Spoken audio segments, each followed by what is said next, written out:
Hey, what is up, everybody? Welcome to the Retro Wrestling Review Series, Season 5, Episode 10, and this is going to be the final episode of the season. I know it's been quite a while, but I'm going to be doing the final episode uh, right now, and I'm going to stay up and watch this show that I'm going to watch until I finish it. So I'm going to be watching the Elimination Chamber pay-per-view from Sunday night on February 12th, 2017. Really looking forward to it. And I really just want to make sure, normally when I do the Retro Wrestling Review Series, I normally do give you backstory and history about why the match is happening. I'm not going to do that in this video just because of the fact that I did that in my last episode. So if you want to know why the matches have taken place and everything, check my last episode out, because that's going to be where I talk about that stuff. This one, I'm just going to review the pay-per-view and do it all straight through. So I hope you guys enjoy that. And the way I'm going to do this is I'm going to review this in takes. So I'm going to do the kickoff all in one take, and then I'm going to do after each match or segment all in another take, just like I normally have been setting up these videos. So I hope you guys enjoy it. I actually can't wait to finally sit down and watch this show. So now that I've kind of talked about this stuff, let's review the pay-per-view itself. Alright, so starting with the kickoff, and in my opinion, I thought the kickoff was boring as shit. And I just thought it was boring as shit. Like, it just wasn't entertaining at all. It was boring to sit through. It was boring to listen to. And it was just really boring. It was very lackluster. I'm not going to say this is the worst kickoff I've ever seen in my life, because I think there's been worse. But this was the worst one I've seen in a while. It was just not good, it was very boring. I don't know the kickoff obviously didn't really seem like a huge priority for them on this show, and it definitely showed with the stuff they came up with. But let me talk about it. So we had the panel of experts. We had Renee Young, Booker T, Sam Roberts, and Carmella on the panel. And I don't really know what purpose Carmella served on the panel. She was very, she pretty much, was telling James Ellsworth that he was getting stuff for her, getting coffee and stuff, and she would interrupt people while they were talking and say, "Okay, just get to the point." She would be on her phone the whole time. She would pretty much only pick people to win matches because of of how fashionable they were. And what else did she do that really pissed me off? And she just kept cutting people off. She took over the show, and it just pissed me off. I get she was playing a gimmick, but I just feel like she didn't really need to be out there. So I don't know why they put her out there. But I love Sam Roberts on the panel. I think he does a great job. What I like about him so much is it feels like he's definitely it would be like putting somebody like me or somebody like a bigger YouTube tuber who talks about wrestling, and putting them out there on the panel and talking about wrestling, but doing it in a way, but still keeping kayfabe, and that's exactly what he does. He actually gives like his thoughts of what he actually thinks, which I really like. He's like pretty much an internet fan. I don't want to he's like a fan that knows all the ins and outs, but he's doing it in a way that's kayfabe. Whereas, because some of the points he made, Booker T and Renee Young were trying to be in favor of the baby faces, and Sam Roberts was just being an analyst, and I thought it was awesome. I think he does. I would like to see him stick around doing this. If it's not for Raw, then for SmackDown, because I think he does a good job on SmackDown. And then for commentary itself, for the pre-show, I don't know if it's going to be for the actual show itself. We had Tom Phillips, JBL, Mauro Ranallo, and David Otunga. And during the panel, James Ellsworth invades the panel, and he was supposed to bring Carmella coffee, but he doesn't come out with it. And he talks about how he has a great girlfriend, how nobody has the capability of getting a girlfriend like this. And he tells Carmella that he bought skybox tickets to go for Elimination Chamber. And Carmella's happy about this, so they leave. It was very... I don't know what the point of this was. And it was very stupid because James Ellsworth works for the company. He could technically just come watch the show for free since he works there. So I don't really get why he bought a ticket. It was dumb. And this is kind of the many dumb things about James Ellsworth that I don't like. And then we had a Becky Lynch Q&A. And we had a new person hosting the the social media lounge. It was what's her name? Dosha. I forget her name, but she didn't do a bad job. She actually did better than Tom Phillips, but I'm not gonna completely crap on it because it was her first time too. But she did better than Tom Phillips ever could have. And this question, I really didn't care for this because the questions that they asked Becky Lynch were so stupid. One of the questions was, "Do you plan on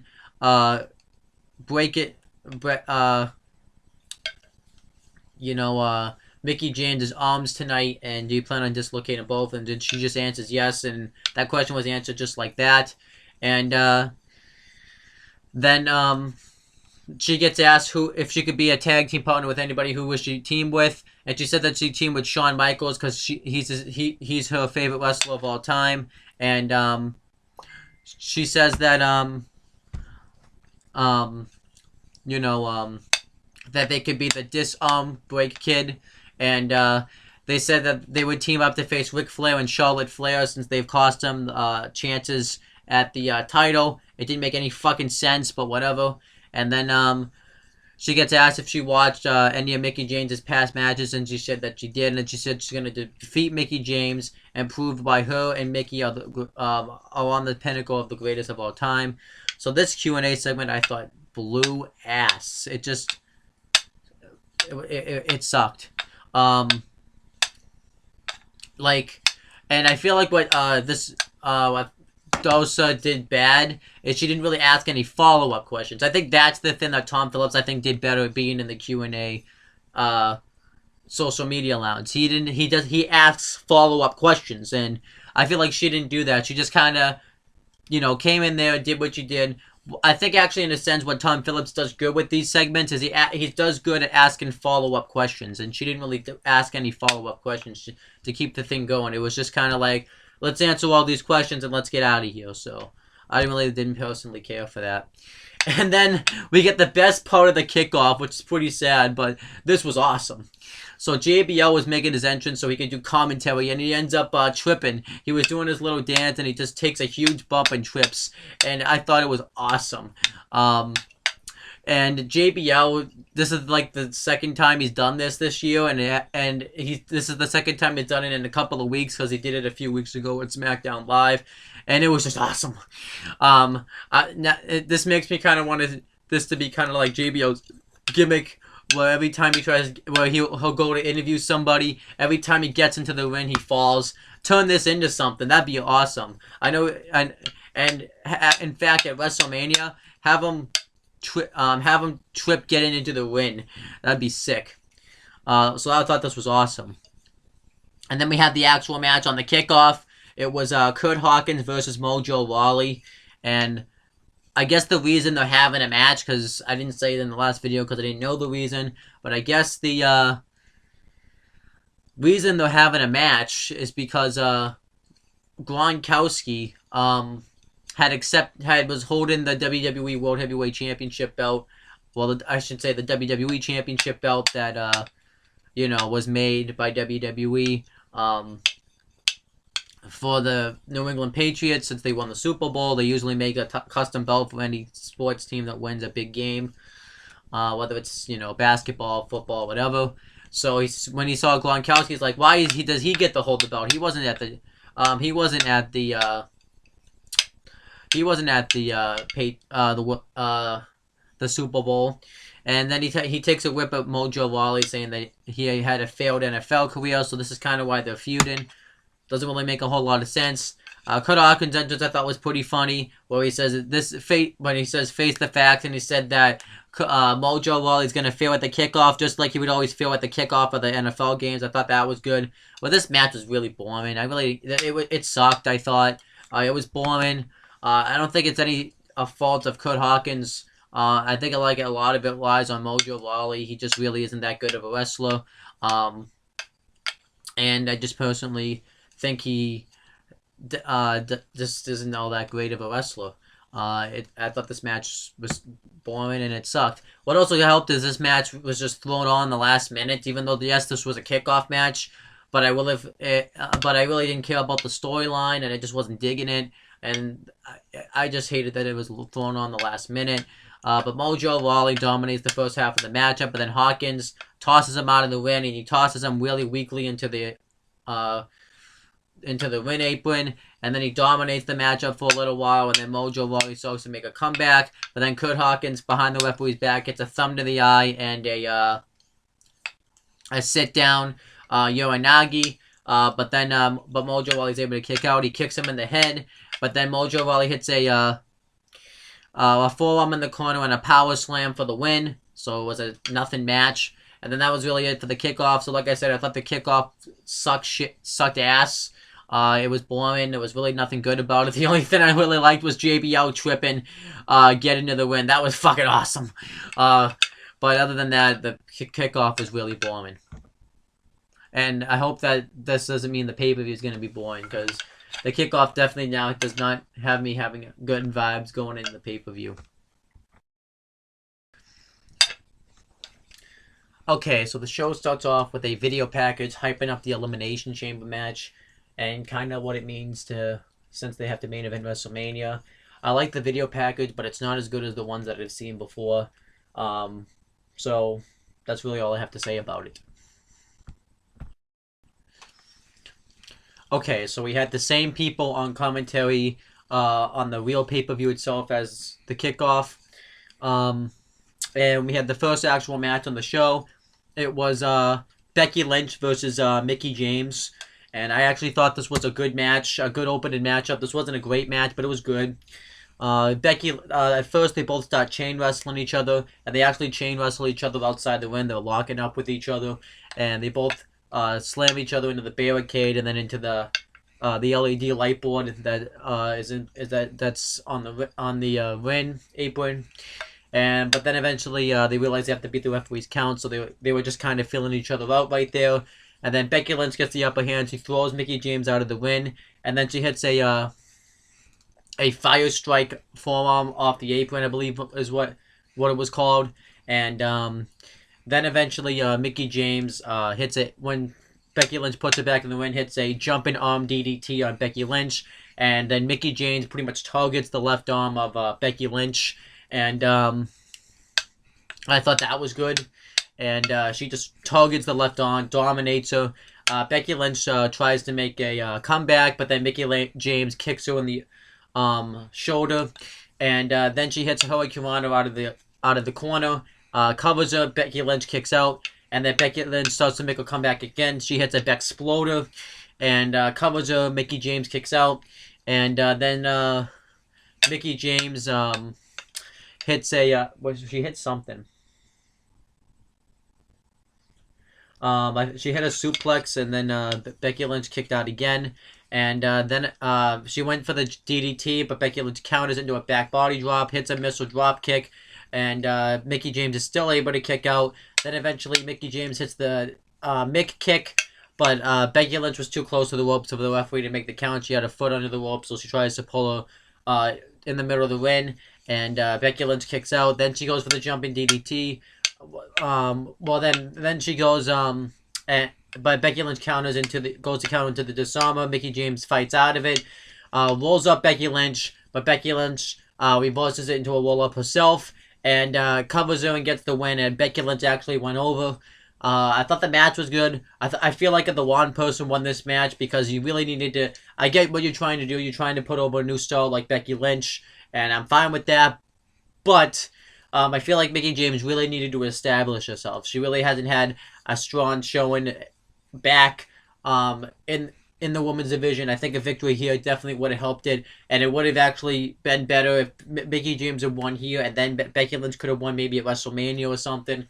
So I actually feel like Mickie, the one person, won this match. That's just my personal opinion, but overall, I thought the match was good. All right, so next, James Ellsworth and Carmella get interviewed from the Skybox, and you can tell Carmella does not want to be there. She's really annoyed. So they're gonna probably start finally breaking off this angle and having Carmella dump James Ellsworth, because you can just tell she does not want to be there at all. Um, so even though she was, even though she just said she loved the guy, it doesn't really make any sense. But woman, right? I'm probably gonna get a ton of hate comments for that. Then again, what woman's gonna be watching this? It's called Retro Wrestling Review Series, right? I'm totally joking, by the way, if you can't tell. But anyhow, so she gets interviewed and asked how she felt about the Becky Lynch Mickie James match, and then she says, "I thought the match was good, but the one person won, which is something I just said." And then, but I think she was being a heel. She wasn't looking at it like I was. And then the interviewer asked James Ellsworth what he thinks, and then he goes what she said, and then that was it. It was lame, unneeded.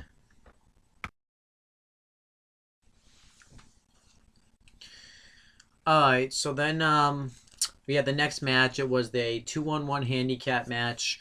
Dolph Ziggler versus Apollo Crews and Kalisto. And as Kalisto's making his entrance, Dolph Ziggler attacks him from behind and he throws him into the LED light board back first. And he just gets completely destroyed. And Apollo Crews chasing him, but Ziggler takes off through the crowd and he makes his way to the ring. And pretty much Kalisto can't compete, but he's technically still part of the match. But they take him backstage, and then Apollo Crews gets pissed off. He storms to the ring, and the match starts. Crews kicks Ziggler's ass for a while. Then eventually Ziggler gets the upper hand. He hits a Hangman's neckbreaker over the ropes, which I thought was cool. Then he hits another neckbreaker, covers him. Apollo Crews kicks out, and then Dolph Ziggler works over the neck of Apollo Crews. He goes for another neckbreaker. Crews counters it, but then Ziggler immediately hits another neckbreaker. And then eventually Kalisto makes his way back to the ring. And since he's technically, since he's still a part of this match, he's allowed to be out there. So Kalisto goes on the apron, and Apollo Crews hits an Enzuigiri on Ziggler. And Apollo Crews gets the hot tag on Kalisto, and he starts hitting all his moves on Dolph. Then eventually Ziggler throws Kalisto in the corner. Apollo Crews tags himself in, but Ziggler doesn't realize this, and he hits and Kalisto hits an Enzuigiri on Ziggler, and Apollo Crews hits the pump up. No, I don't want to call it that. The pump handle power bomb for the win, and the baby faces go over. I really don't understand why the baby faces won. Dolph Ziggler needed this win. And it would, this really would have validated his heel turn, but it really wouldn't have anyways, just because he was still in a handicap match. I mean, you felt bad for the babyface. Ziggler's supposed to be the heel, but yet he does everything he can to do to win this match. Yes, he did the heel tactic by attacking Kalisto, but he still lost. I really don't see how Ziggler's the heel here. Then, afterwards, after Kalisto and Crews are celebrating, Ziggler pulls Kalisto back first onto the apron. Then he grabs a chair. Apollo Crews chases him, and then Ziggler takes out Apollo Crews with a super kick, and then he beats the crap out of him with the steel chair. He puts it over his ankle, and he stomps on the chair, and afterwards he does it again, and pretty much takes up Apollo Crews out. They're going to probably write him off TV for a few weeks, and then he'll probably pop back up pretty soon. And I guess it was good, but Ziggler still lost. And there's only, Ziggler doesn't really feel like a badass to me, because he still lost. This is kind of an example where wins and losses do matter, because he can lose so often, and then he just looks like a pussy bitch because by doing this, because he can't win. He's got to win some fucking matches. He can't just keep laying people out. If he can't even beat Apollo Crews and Kalisto, how can we take this guy fucking seriously? I don't know. And like again, Ziggler got pissed off, but I still don't see. Everybody was still cheering for Dolph Ziggler. They even chanted "Thank you, Ziggler" at him. So he got the wrong type of reaction, which I know is tough to get the right type of reaction in today's business.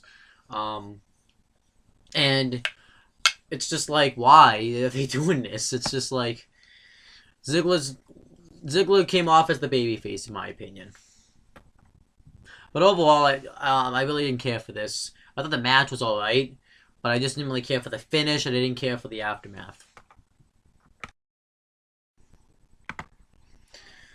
Okay, so next we had a tag team turmoil match for the SmackDown Tag Team Championships. SmackDown Tag Team Champions American Alpha versus Breezango versus The Ascension versus the Vaudevillains versus Beauty and the Man Beast versus the Usos. I feel like I'm missing a team, but or I put too many teams in there, but I'm just going off the top of my head with this match. Now, I gotta be honest. It's not that I wasn't paying attention, but there was something funny that happened on commentary that I'm really pissed. I kind of can't remember. But pretty much Tom Phillips and Byron Saxton were kind of ribbing on JBL, not like giving him crap about something. I don't remember if it was about like how he changes guys all the time or about how he tripped on coming down to the ring. It was something like that. And JBL then said to Tom Phillips, "This is the part where you're supposed to be quiet," because he was actually talking to the match. And Tom Phillips is usually silent during matches. So I thought it was actually really funny. But I like the tag team turmoil match. I thought the match would deliver a lot more than it did, but it was still a solid tag team turmoil match. Beauty and the Man Beast start off with Breezango, and Beauty and the Man Beast dominate the first half of the matchup, but then Tyler Breeze takes a cheap shot at Heath Slater, and Breezango get the heat on him for a while, and then eventually, Heath Slater tries to roll up Fandango, but Fandango is like getting really dizzy, but eventually he's able to counter it, and he throws fashion tickets on him. And then eventually, Rhino makes the blind hot tag, and he ends up going Fandango out of his shoes. Not literally, but it's a figure of speech. And Breezango get eliminated, and then the next team that comes out is the Vaudevillains, and the Vaudevillains pull out Rhino. They throw him into the barricade, and they dominate Heath Slater for a while. They hit Simon Gauge hits a sick couple of kicks on him, and then eventually he hits a senton, a rolling senton, and Aiden English goes for the swanton bomb off the top rope, but Heath Slater moves out of the way, and Rhino gores Simon Gauge right out of his shoes, like again a figure of speech. And then eventually Heath Slater hits the jumping DDT on Aiden English and eliminates them. But they didn't get squashed or anything. They did get some offense in, and that's just what I liked about this match. At least every team came out at least looking somewhat credible coming out of it. You had Breezango look credible. They didn't get completely squashed or jobbed out or anything, so I did like that. And then the Usos come out, and they wrestle Beauty and the Man Beast. And pretty much since the Beauty and the Man Beast were kind of weak, but they put up somewhat of a fight, but then eventually the Usos end up pinning Heath Slater with a super kick. And then the SmackDown Tag Team Champions themselves come out, American Alpha, and they brawl with the Usos, and they pretty much kick their ass. And one of the Usos takes a cheap shot at Chad Gable, and they get the heat on him for a while. And he ended up hitting a backbreaker into a fist drop to the heart, which I thought was good. And then eventually, Chad Gable gets the hot tag, and he starts going off on the Usos. And they're gonna hit the Doomsday device, where they hit the Hurricane Rana to the back of the head, where they hit the to the back of the head. But the Usos try to counter. Then Chad Gable rolls up one of the Usos, and they get eliminated. And then afterwards, the Usos beat the crap out of them. They throw Chad Gable into the post. They throw Jason Jordan into the steel steps. And then they lay out Jason Jordan with a splash. And they just are sore losers. And they beat the crap out of him. So afterwards, American Alpha was all laid out. And then the Ascension come out. They were the final team. They hit the Fallen Man on Jason Jordan. They were about to cover him. But Chad Gable breaks up the pinfall.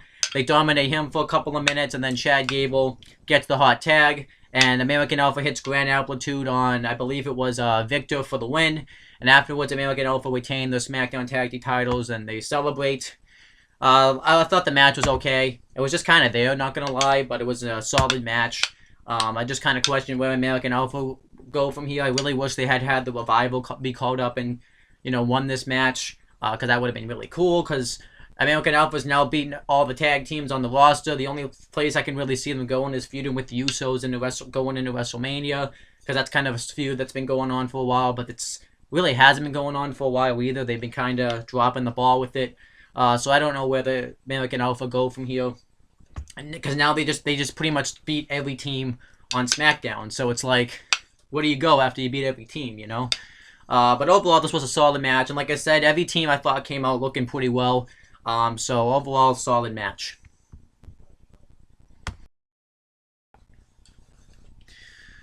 Okay, so the next match was Nikki Bella versus Natalya. And I'm going to talk about the match and then give my thoughts on it. So, Natalya gets in Nikki Bella's face and she mocks and does John Cena's "You Can't See Me" thing. And his pose, I guess you could call it. Nikki Bella slaps her in the face and hits a takedown on her, and they both start chain wrestling each other.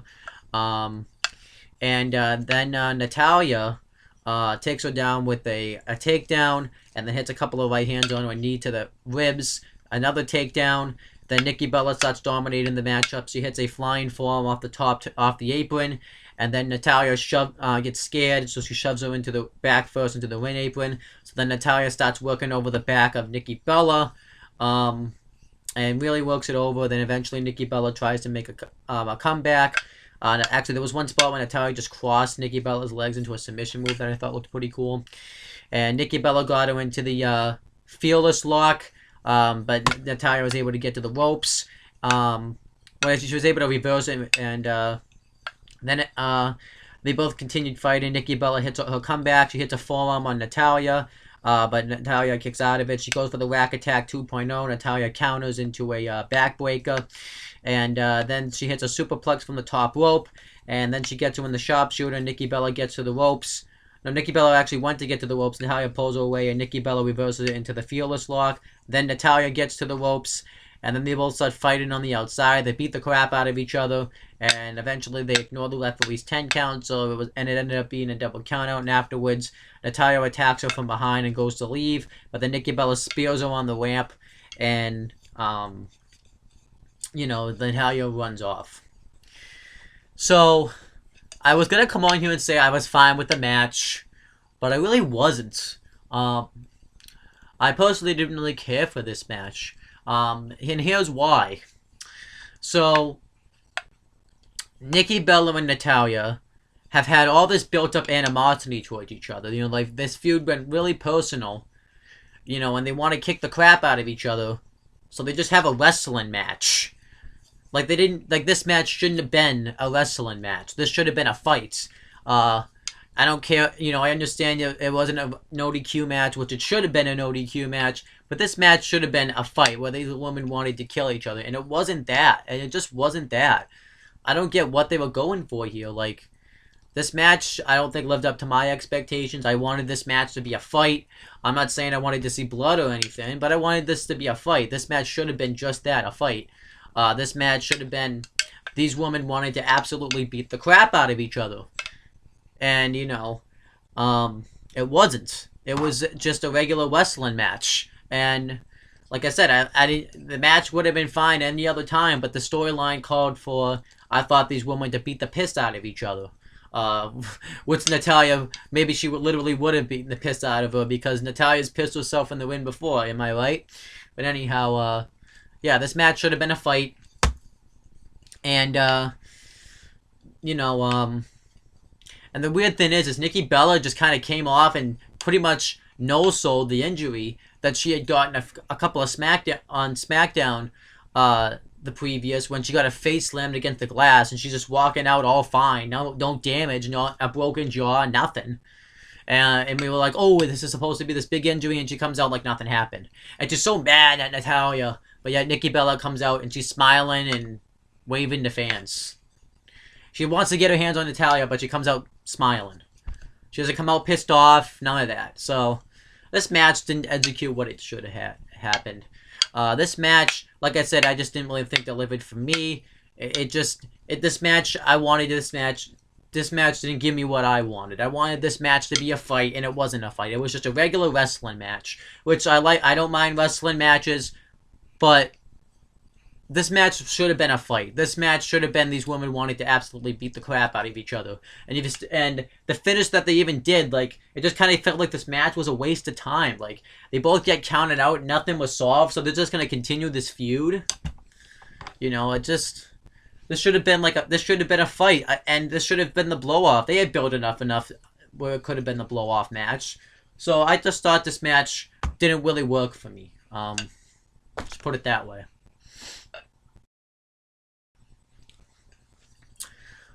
Okay, so it cuts to James Ellsworth and Carmella into the skybox, and she gets to ask her thoughts on the match between Nikki Bella and Natalya, and Carmella's like, those two major issues. They're out of control. And James Ellsworth is like, yeah, major issues, out of control. Dumb. I don't know why they put this angle on the pay-per-view. Dumb. Okay, so next, Bray Wyatt and Randy Orton cut a promo. And Bray Wyatt says in order for them to be victorious tonight, they must go those separate ways, but they will come back together after tonight. And then Randy Orton says run. And I thought it was a solid promo. Not bad.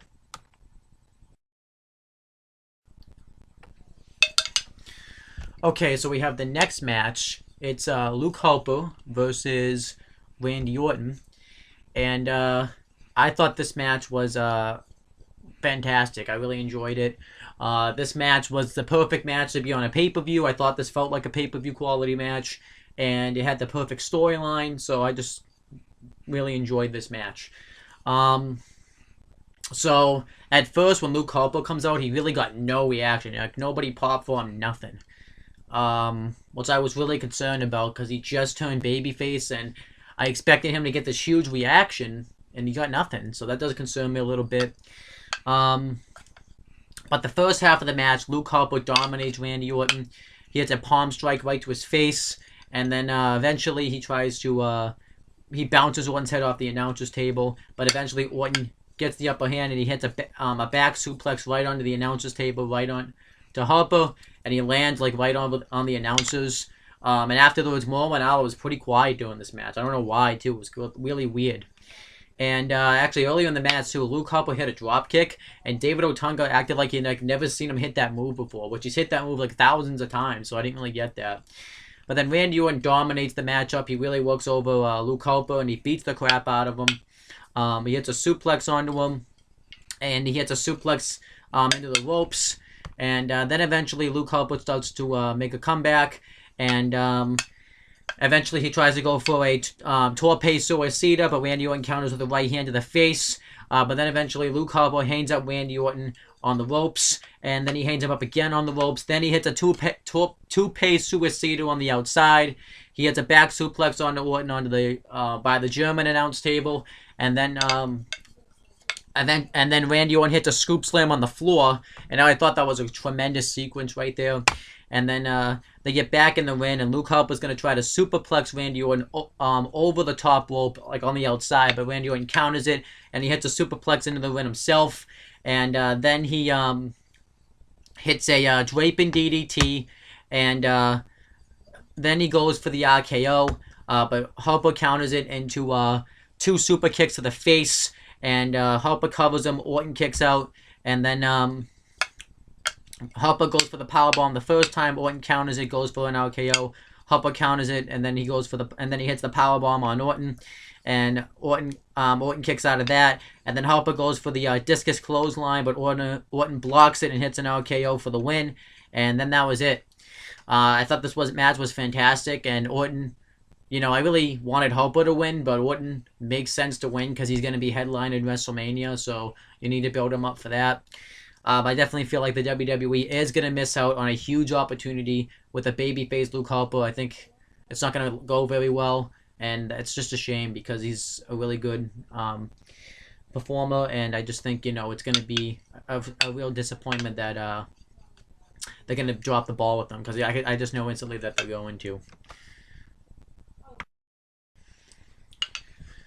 Okay, so next Nikki Bella gets interviewed, and Natalia attacks her from behind before she can really say anything, and she beats the crap out of her, throws him into one of those equipment boxes backstage, and then she tosses her into Maurice, who was right there, and she gets like Maurice's makeup powder, I guess you call it, and gets it all over her, and it gets all over Nikki Bella, gets into her eyes, and I could see WWE because of that turning that into a feud because that's how stupid they are sometimes, and then Nikki Bella attacks Natalia, and starts fighting back. Referees have to break it up, and it was kind of weak because Nikki Bella can't even see, and yet she was still able to fight off Natalia because you could clearly see the stuff was in her eyes. So I thought this made Natalia look kind of weak that Nikki Bella still fought her off even though she couldn't even see. That was dumb. And obviously now I know where this is going. It's gonna be a lame match between Nikki Bella and Maurice at WrestleMania or something like that. Because she got makeup powder on her. Stupid.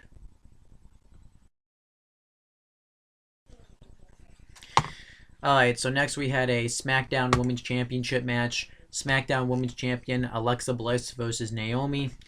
I thought this match was alright. I really thought I didn't think it was a pay-per-view quality match. I thought it was like a match you'd see on SmackDown, but it was an alright match. And I like the beginning.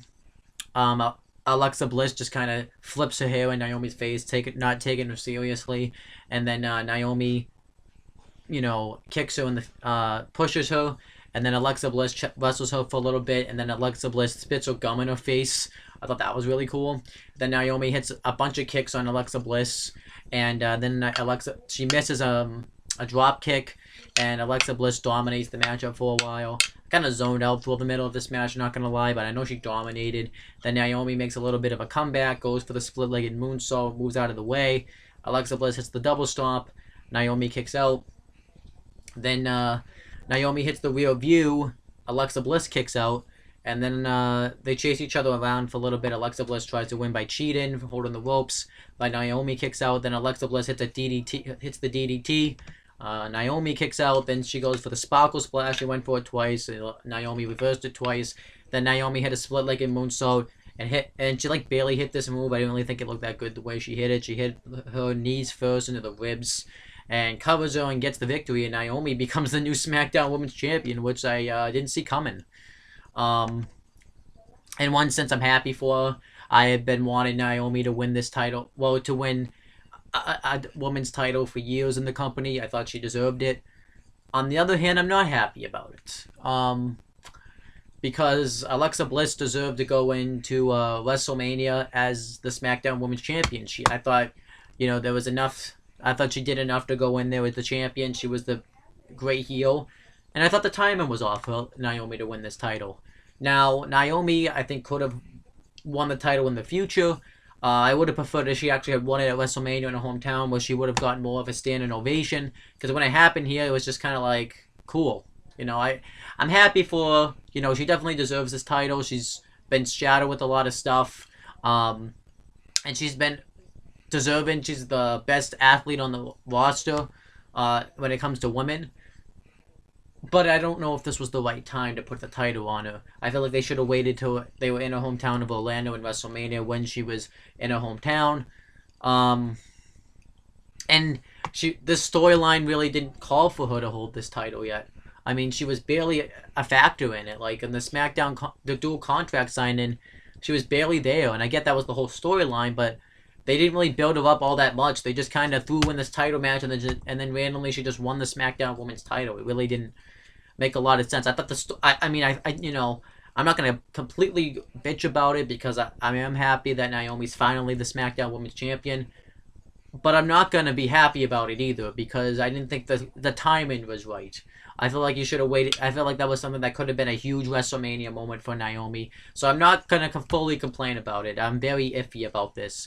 I hate it more. I hate it, but I don't completely hate it. So, I just didn't think the story was right. But then Naomi gets on the mic and the fans chant, "You deserve this," and then she's like, "You guys made me cry," and she says that, well, actually, she doesn't. She gets interviewed by Renee Young, but then she says that she had visited this moment for years, and she's happy to be in it. She talks about how great of a champion Alexa Bliss is, which was really weird because she was just saying on SmackDown that she wasn't a good champion.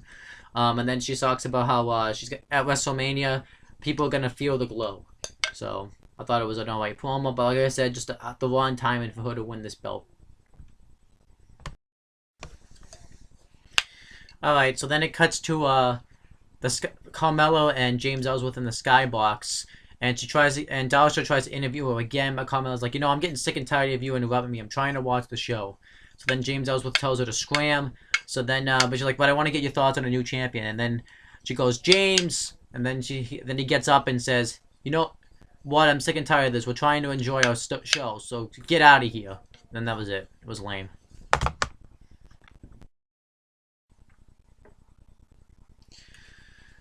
Okay, so then we had the main event. It was the Elimination Chamber match for the WWE Championship. WWE Champion John Cena versus Bray Wyatt versus Baron Corbin versus The Miz versus Dean Ambrose versus AJ Styles. And this match was boring. But the match, I don't know how to feel about it. So I'm just gonna begin by talking about the new Elimination Chamber. So I knew there was a new chamber. I knew that they had changed it. I had seen it. They had talked about it, and I don't know what to say about it. I mean, I know what to say about it. It looks, they've really made the Elimination Chamber. It's pussified now, as I like to call it. It looks really bad. I hate the new chamber. I don't know why they even changed it to begin with. The idiots for doing that. They've completely ruined the Elimination Chamber match, in my opinion. So the Elimination Chamber is bigger now. And it has a big W logo on it now. The pods look different. They lock the doors differently now, and the chains have a little bit more give now than they did before, which I kind of hate that. And the worst part about it is, instead of the steel grated on the floor, it has pads, like exercise pads. I have no clue why they decided to change the Elimination Chamber. I get you want to make wrestling a little bit safer, you don't want people to get injured, but this was just, no. This was bad. Like, they've completely ruined the Elimination Chamber match now. This was like, the one thing the WWE had that they did that was brutal, and they ruined it. I mean, the Lexan glass doesn't even look that good anymore. And this is just, why? Like, I don't get why they had to change the entire Elimination Chamber. They shouldn't have changed it to begin with. It was fine the way it was before. I don't know why they changed it now. It's stupid. So I'm absolutely pissed off that they changed the Elimination Chamber. This looks ridiculous. And now it's so bad, I don't even want to ever see an Elimination Chamber match again, unless they're going to bring back the old chamber. And what made this worse was fans were chanting, "This is awesome," anytime they did like a big spot on it. Why? Like, the fans could make a change. So they could have chanted, "Bring back the old chamber." They could have, not just sat there and not make any noise. It was stupid. But let me get to the chamber match itself. John Cena and AJ Styles started off the chamber. They had a really good altercation, as they always do. AJ Styles hits an Argentina backbreaker into a powerbomb. Cena hits a shoulder block, and he hits a drop kick on Styles. And then eventually they both, Cena hits his 5 moves of doom, goes for the 5-knuckle shuffle, but the next guy is about to come out of his pod, and it's Dean Ambrose, and he goes off on Cena. He suplexes Styles on a pad, which apparently injures you now. And then he does an elbow drop off one of the pods on Cena. Um, then Cena hits a double German suplex on Ambrose and Styles, and I did like actually seeing Ambrose and Cena and Styles in the triple threat again, so that was good. And then Bray Wyatt comes out, and I guess this is when the match kind of was boring, which is kind of ironic. And he lays waste at people. He throws Cena into the chain link fence that looks like crap now. And then eventually they do this spot where Cena and Styles go up on top of the chamber, and Styles knocks Cena off, and he lands on the pad. He doesn't land on, which apparently hurts like hell. And then they do the spot where Ambrose goes for the superplex off the top, and Wyatt hits the power bomb, and they all fall down. And then Baron Corbin comes in next, and he lays waste to everybody. And then he hits the end of days on Dean Ambrose. And then he hits it, and he can't cover him. Cena gets him into the STF, and then he reverses it and hits the end of days on Cena. And then the last guy comes in, and it's The Miz. And then Baron Corbin's ready to fight The Miz, but The Miz is too afraid to go fight him. So then Ambrose rolls up Corbin and eliminates him. I thought the way that Corbin got eliminated was stupid. And he didn't last very long in this matchup. He should have been more dominant. I wish he had eliminated somebody like Dean Ambrose, so that was dumb. But then Baron Corbin afterwards wrecks Dean Ambrose, which I thought was awesome. He throws him through the pod, one of the pods, which I thought looked like crap because the pod looks like crap now, and then lays him out with end of days. Then the Miz opportunistically pins Ambrose. And the Miz dominates the matchup, and he hits a skull crushing finale onto Bray Wyatt onto a pad. And then he hit the crossbody on Cena. Cena reverses into the AA and covers him and eliminates the Miz. Then it's down to Cena, Styles, and Wyatt. And Wyatt and Styles double team him for a little bit, but then Wyatt turns his back on Styles, but then Styles throws him out of the ring or something. No, then Cena fights back, hits his 5 moves of doom, hits a 10-knuckle shuffle on both guys, and then he hits an AA on Wyatt. Then he goes for one on, he goes for one on Styles. Styles counters into the Styles Clash, covers him. Cena kicks out, and then he goes for the phenomenal forearm. Cena catches him into the AA, and I actually thought Styles was going to get eliminated right there, but he actually ended up kicking out, which actually I thought made the match. And then Cena goes off the top of the chamber and takes out both Wyatt and Styles with the crossbody on both guys, which was awesome. And then he goes for the AA on Wyatt. Wyatt counters into the Sister Abigail and pins Cena, which was actually surprising. So it comes down to Wyatt versus Styles, which was weird because it was 2 heels, but I think Styles was supposed to be the babyface, so I wonder if they're going to flip Styles back to being a babyface because he's kind of done everything there is to do as a heel. And they went at it for a while, which I thought was good. Styles hits a springboard for a 50, and then eventually Wyatt catches him into a Sister Abigail and he goes for the phenomenal forearm, covers him, and he becomes the brand new WWE Champion. Which I'm happy about that, I'm happy to see Bray Wyatt as the WWE Champion. It's a cool moment. But I don't care. I mean, I'm happy to see Wyatt as champion. It's good. But it's too little, too late. You should have put the title on. He's lost a lot of momentum. He still hasn't fully recovered from the feud he had with Cena back in 2014, and he's just jobbed out so many people. I can't take him seriously as a WWE champion. And it's obviously a lead into Randy Orton, because afterwards he has to face off with Wyatt. It's lead into Randy Orton eventually beating Bray Wyatt and taking the title from him. So that's why especially I don't care about it, because it's just going to lead to him losing it right away to Randy Orton. And then what was the point of putting the title on Cena just to have him lose it to Wyatt? The thing that makes me happy about is I don't have to see Cena versus Orton at Mania now. I'm happy about that, but I mean, now Wyatt, I don't know, maybe now we're going to have Randy Orton versus Bray Wyatt, which deserves a match at Mania, but just not for the title. Did not deserve to be for the title. So I thought, the ending was cool. Wyatt's finally champion, but it's like, it's a little too late. They should have put the title on him a long time ago, and they've jobbed him out so much that I can't take him seriously as a champion. I don't care if he's been on a roll these past few months.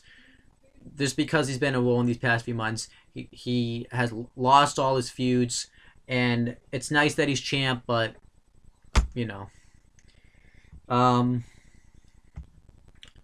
And now WrestleMania is looking like it's going to be a bad show because now we're gonna that call that they rumored to have looks like it's actually going to happen, which I think sucks. I'm not going to talk about the Raw, but the SmackDown, we have Wyatt versus Orton for the title.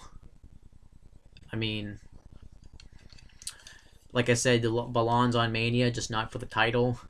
We have Cena. Well, it looks like we are going to get Cena and Nikki Bella versus the Miz and Maurice in the mixed tag because of what they did with having Maurice get that powder makeup stuff on her.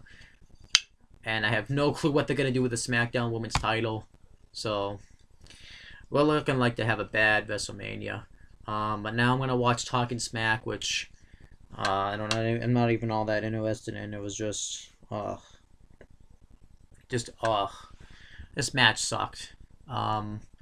Mainly because it was boring and the fact that the Chamber's just ruined now. I'm just not very happy. I'm really not. I mean, I like the finish with Wyatt winning. I liked that Wyatt and Styles were the last two guys to be in it. I like the triple threat equation that we had with Wyatt, Cena, and Styles. There was good things about it, but it's the fact that it has that new chamber. This match really was boring at times. Like, I just personally thought this match wasn't very good.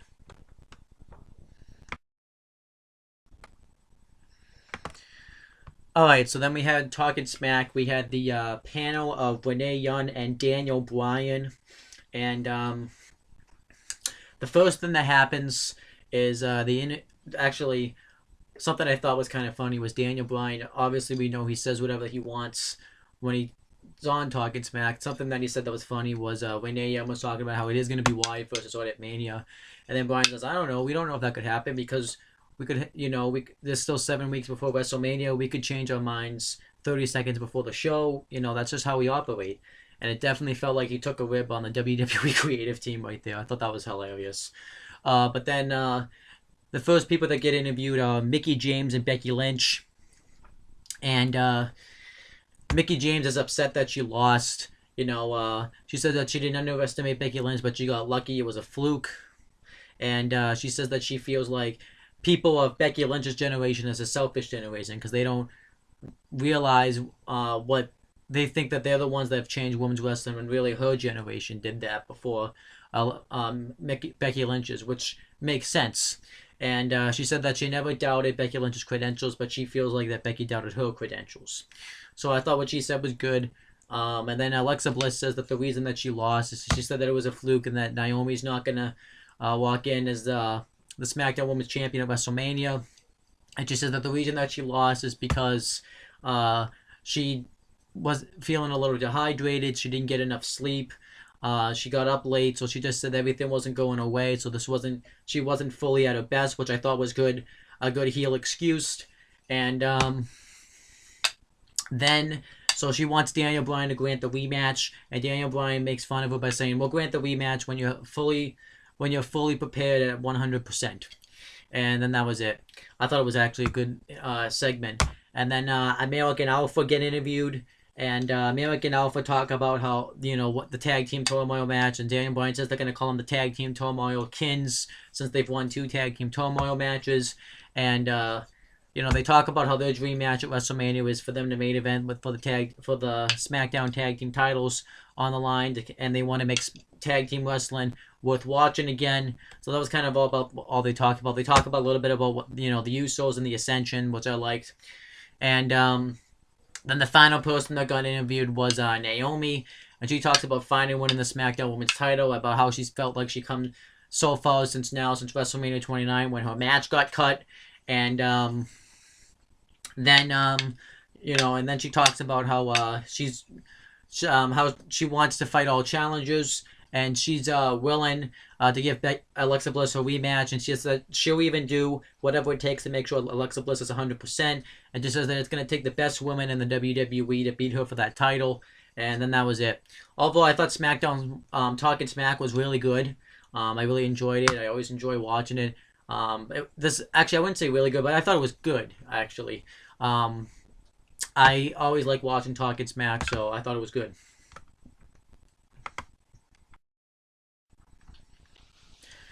So overall, I thought this pay-per-view was just meh. That's just the best way I can describe it, is meh. Because the stuff I liked on this pay-per-view, but the bad definitely outweighs the good. But it's not like the show is not like a bad show, because I've seen worse wrestling pay-per-views, but it's a very meh show. Um, I liked the opening women's match. Even though I didn't agree with the winner, I still thought the match delivered.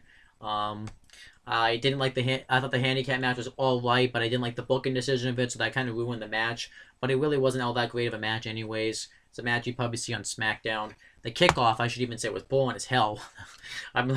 So, what else? The tag team turmoil match I thought was good. Luke Harper and Bray Wyatt, match of the night. That was a great match. What else was on this show? So I didn't take any notes or anything. I'm just kind of going off the cups of my head. Nikki Bella and Natalia, I didn't care for because, it wasn't the stuff that they were building up to. I liked the I didn't care for the Carmella James Ellsworth stuff they did on the show, and the Elimination Chamber match I thought was boring. But Bray Wyatt finally won the WWE title, which was cool. But it was, like I said, 2 years too late. But still, it was cool. And the new Chamber, I think, ruined it.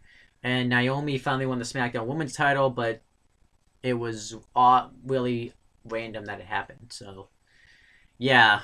So it had some things, like I'd say, well, this was good, but then this happened. But, then this happened. Randy Orton, yes, he beat Luke Harper, but now where does Luke Harper go from here? American Alpha retained the SmackDown Tag Team titles, but where do they go from here? You don't really know what they're doing at WrestleMania. I still don't know what AJ Styles is doing at WrestleMania. I mean, we have a pretty clear idea, I guess, what they're doing with Dean Ambrose. He's going to be feuding with probably Baron Corbin for the IC title. Obviously, we know Wyatt and Orton are facing off with the title. We don't know. Now we have no clue what Cena's going to be doing at WrestleMania, which is bad. We don't know what the face of the WWE is doing at WrestleMania. I have no clue what's going to happen with the woman at WrestleMania now. It's just like this whole WrestleMania on the SmackDown side is a mess right now. The whole WrestleMania card's a mess, but especially for SmackDown now, like I said, now that Cena and Orton are back, it seems like they just got really lazy. Everything that they did is just kind of all for nothing. I mean, yeah, Wyatt's the champion, but he's just gonna lose and job out again to Orton at Mania. I mean, he's just pretty much a transitional champion. That's what Wyatt is. So, but I thought the pay-per-view was meh. It had some good stuff on it, and it's not the worst Elimination Chamber. The thing that definitely helps is now that I've gone back and watched past Elimination Chambers with this series, it's not the worst. I would say 2012, that was really bad, and it's not that bad.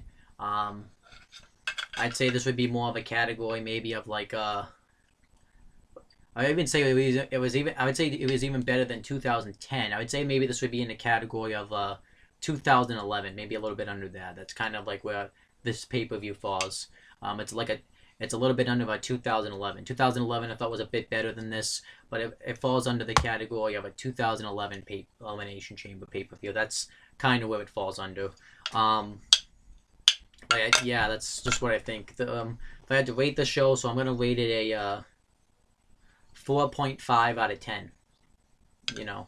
Meh. Actually, that's probably bad. That's probably being a little too... I feel like this was about a 4.5 out of 10. I mean, it was 5. I'd say was average, but it really wasn't. I guess it was above it. Actually, maybe 5.2. I rated 5.2. Actually, it was slightly above average. Yeah. And overall, that's pretty much it, guys. I'm finally done with this Elimination Chamber review series. I'm pretty happy about that. I hope you guys have enjoyed me going through and watching each Elimination Chamber. Now the worst part about it is I never want to see an Elimination Chamber match again because of the new structure. So WWE has ruined the Elimination Chamber match for me, and I never want to see one again. It's just how I feel. I hate the fact that they changed it. When I even heard that they were changing it, I'm like, this is dumb that they're gonna change it. Um, and I never want to see an Elimination Chamber pay-per-view. I never want to see an Elimination Chamber match again unless they bring back the old structure. So, I don't know why they changed it, but that's pretty much it, guys. Make sure to subscribe to my channel and check out, the other seasons of the Retro Wrestling Review series. Make sure the next season I will be uploading probably this weekend or sometime by the end of the week. And make sure to check out my other channels, Owen the Talkinator and CM Brothers. And that's pretty much it, guys. Talk to you later.